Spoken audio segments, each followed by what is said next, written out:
Once upon a time, in a peaceful pond deep within the whispering woods, there lived a small, fluffy duckling named Daffy.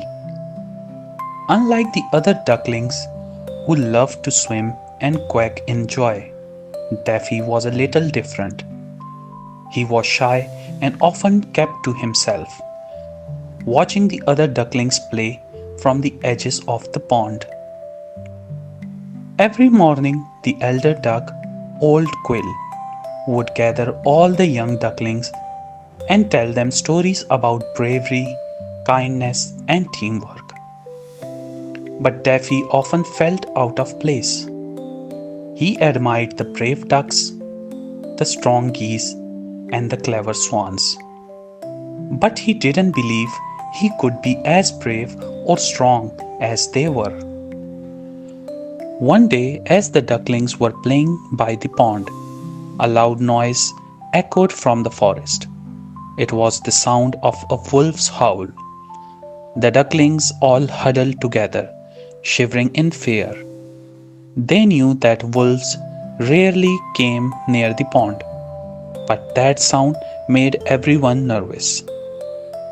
The old quill, sensing the fear among the ducklings, gathered them together. My little ones, remember that true bravery isn't about being the strongest or the loudest. It's about doing the right thing even when you are scared. That night, Daffy lay awake, thinking about Old Quill's words. Could he, the smallest and most timid duckling, ever be brave? The next morning, something unusual happened. Daisy, one of the youngest ducklings, was missing. Panic spread among the group.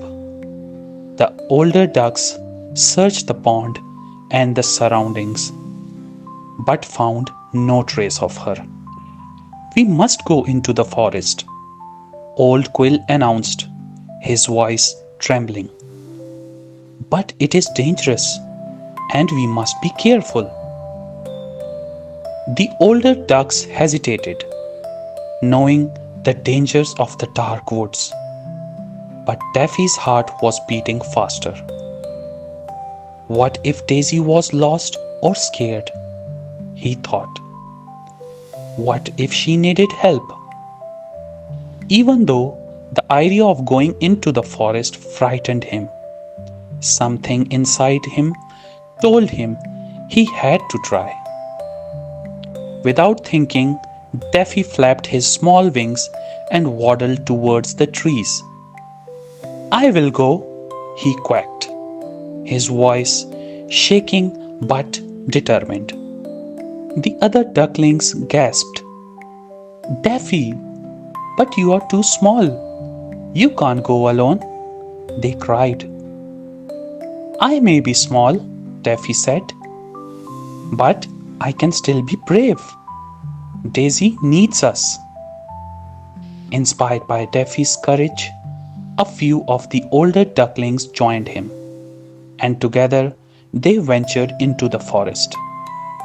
The trees loomed tall above them, and the forest floor was thick with leaves and shadows. Every rustle made them jump. But Daffy kept going, his heart focused on finding Daisy. After what felt like hours of searching, they heard a faint quack.